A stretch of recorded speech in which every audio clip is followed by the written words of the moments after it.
नमस्कार दोस्तों, आपका अपने women and baby care channel में बहुत बहुत स्वागत है।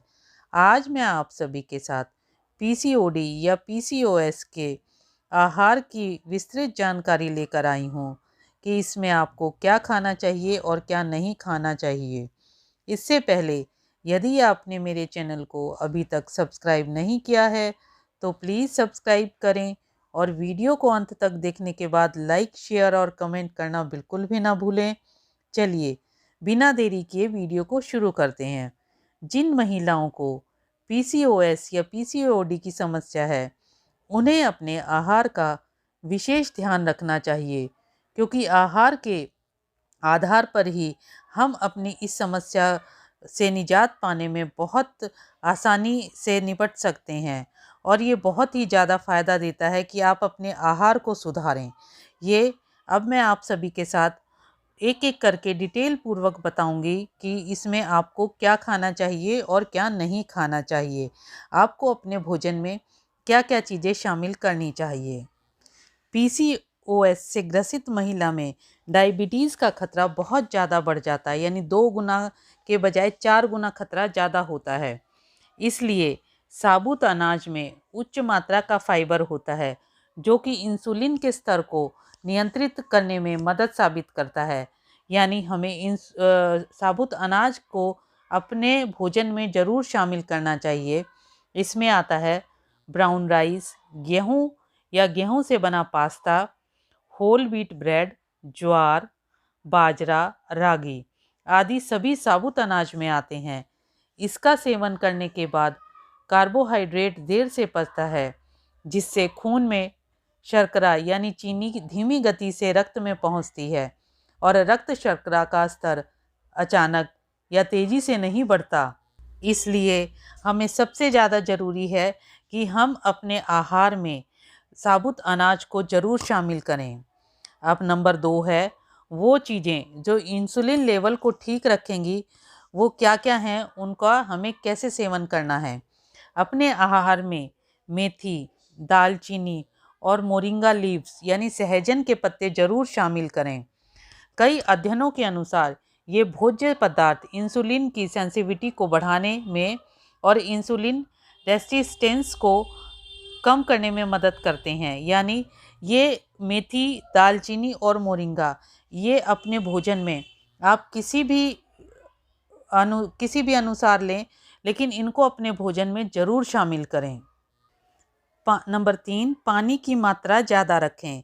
पीसीओडी में शरीर में पानी की समस्या देखी गई है। कोशिश करिए कि दिन में 8 से 10 गिलास पानी रोज़ पिएं।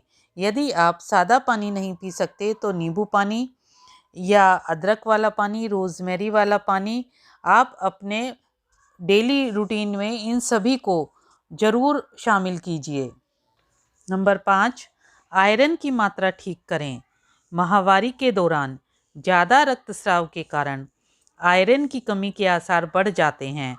पालक, अंकुरित दालें, छोले, राजमा, किनुआ, गुड़, कद्दू के बीज, कम वसा वाले चिकन या मीट, लोहे की कढ़ाई आदि का प्रयोग कर के अपने भोजन में आयरन की मात्रा आप बढ़ा सकते हैं। यानी कि जब भी आप अपने भोजन को तैयार करें तो लोहे की कढ़ाई का इस्तेमाल ज़रूर करें।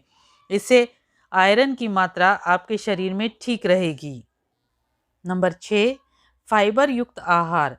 ज़्यादा से ज़्यादा फाइबर खाने से ब्लड शुगर लेवल नियंत्रित करने में और कोलेस्ट्रॉल को कम करने में मदद मिलती है। इसके अलावा फाइबर युक्त भोजन करने से पेट लंबे समय तक भरा हुआ महसूस करता है, जिससे भूख कम लगती है और आप कम खाना खाते हैं। इससे वजन को नियंत्रित करने में मदद मिल सकती है। प्रतिदिन 21 से 25 ग्राम फाइबर खाएं। इसके लिए बेरीज, नाशपाती, संतरा, अंजीर, कीवी, पालक, ब्रोकली, दालें, छोले, सोयाबीन और राजमा खाएं। इसके अलावा पत्तेदार सब्जियां, चोकर सहित आटा, छिलके सहित एवं रेशेदार फल, इसबगोल, जई ज़रूर खाएं। इससे आपको बहुत ही फ़ायदा मिलेगा। यानी अपनी डाइट में फाइबर युक्त आहार को जरूर शामिल करें। अब नंबर 7, प्रोटीन से भरा भोजन। फाइबर की तरह प्रोटीन भी लंबे समय तक पेट को भरा हुआ रखता है और इससे आपको भूख कम लगती है। वजन को नियंत्रित करने का ये एक महत्वपूर्ण तरीका है। अपने प्रत्येक भोजन में, स्नैक्स में थोड़ा सा प्रोटीन जरूर रखें। इसके लिए आप उबले हुए अंडे, काला चना चाट, हमस सब्जियों के लिए सलाद के साथ ग्रिल्ड पनीर, अंकुरित भेल आदि को मध्य भोजन के रूप में ले सकते हैं। प्रोटीन में चिकन या मछली ले सकते हैं जो कि नॉन वेजिटेरियन है उनके लिए। वहीं शाकाहारी महिलाओं के लिए दालें, सोया, पनीर, चौथाई कप नट्स या बीज प्रोटीन में बेहतर स्रोत है। दूध या और लो फैट योगर्ट भी बहुत ही अच्छा प्रोटीन का स्रोत है। यानी आप अपने अपने अनुसार, जो नॉन वेजिटेरियन है वो अपने अनुसार लें और जो वेजिटेरियन है वो अपने अनुसार ले प्रोटीन। ये बहुत ही फ़ायदा देता है। अब बारी आती है हरी सब्जियों की। अपने आहार में हरी सब्जियों को जरूर शामिल करें। इसमें उच्च मात्रा में पोषक तत्व और कम कैलोरीज मौजूद होती हैं। इसलिए हरी सब्जियां शरीर को पोषण देने के साथ साथ वजन कम करने में भी मदद करती हैं। पीसीओएस से ग्रसित महिलाओं को हरी सब्जियां जैसे कि पालक, मेथी, चौलाई, तोरई, लौकी, भिंडी आदि लेने की सलाह दी जाती है। इसलिए आप अपने भोजन में हरी सब्जियों का इस्तेमाल ज़रूर करें। अब हम नॉन वेजिटेरियन महिलाओं के विषय में बात करते हैं। लीन ग्रास या फेड मीट। किसी भी संतुलित आहार में लीन मीट कम वसा और उच्च मात्रा में प्रोटीन वाला मीट जरूर होता है।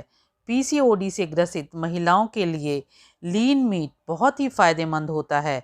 अगर हार्मोनल असंतुलन के कारण वजन कम करने में दिक्कत आ रही है तो आपको अपने आहार में लीन मीट को शामिल करना चाहिए।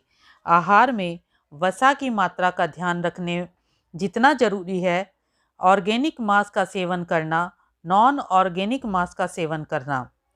एंटीबायोटिक या विकास हार्मोन के बिना पशुओं द्वारा उत्पादित पोल्ट्री, अंडे और डेयरी उत्पाद में आमतौर पर पशु को दिए जाने वाले उच्च स्तर के हार्मोन्स होते हैं और इसका सेवन करने पर इनका सीधा असर मनुष्य के हार्मोन लेवल पर पड़ता है।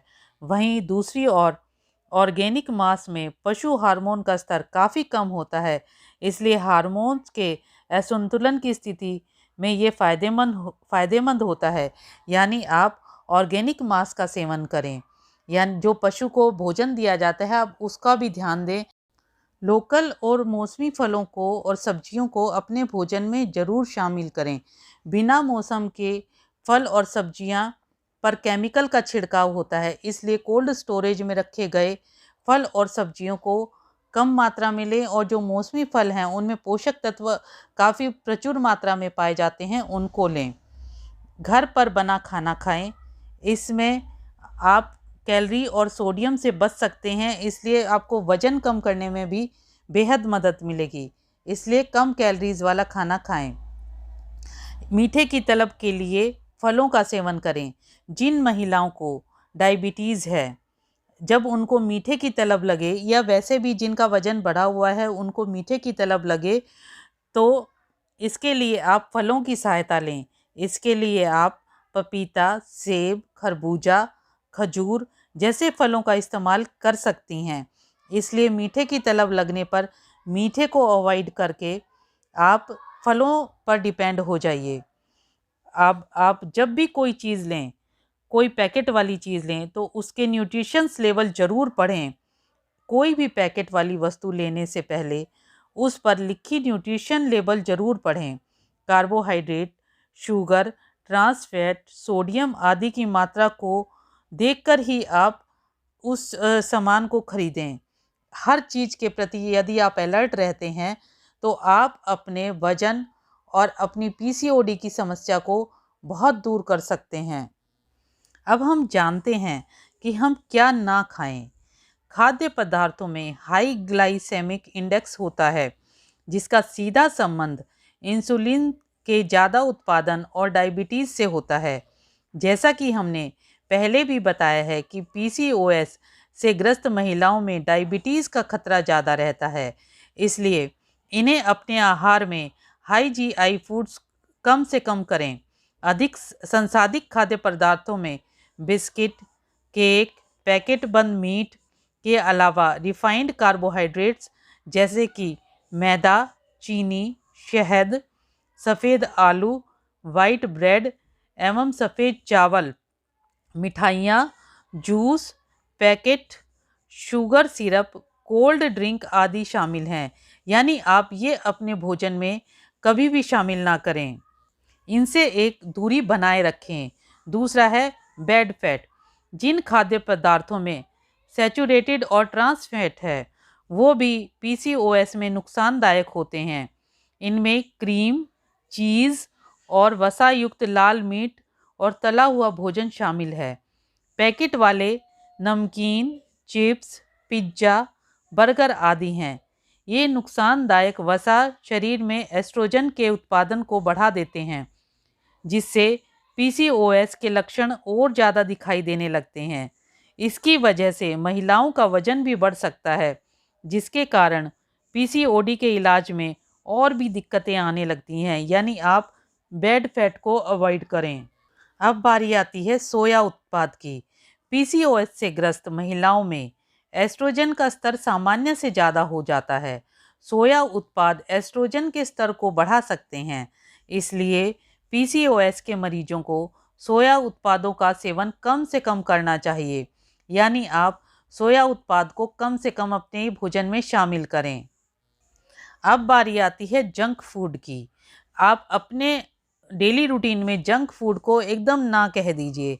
इसमें आता है pizza, burger, chips, Coke, Pepsi, Limca, नमकीन, केचप, चीज़, पैकेट वाले जूस, केक, पेस्ट्री, पेटीज़ आदि में ऊर्जा के साथ साथ वसा एवं सोडियम भी काफ़ी अधिक मात्रा में होता है, जिससे वजन के साथ साथ शरीर में कोलेस्ट्रॉल की मात्रा एवं उच्च रक्तचाप होने के आसार भी बढ़ जाते हैं। इसलिए आप जंक फूड को ना कहें। और इसके अलावा आप अपनी दिनचर्या में व्यायाम को ज़रूर शामिल करें। घूमना फिरना, योगा करना, ये सभी आप अपने दिनचर्या में ज़रूर शामिल करें। इससे बहुत फ़ायदा मिलेगा। आज मैंने आप सभी को विस्तृत रूप से पीसीओडी या पीसीओएस में क्या खाएं और क्या ना खाएं ये जानकारी दी है, और इससे आप अपने डेली रूटीन में शामिल करके बहुत ही फ़ायदा उठा सकती हैं और इस समस्या से निजात पा सकती हैं। यदि यह मेरी वीडियो या उपाय आपको पसंद आते हैं और आपको बहुत फ़ायदा देते हैं तो आप इसको और लोगों तक भी शेयर कीजिए। और आप सभी का वीडियो देखने के लिए बहुत बहुत धन्यवाद।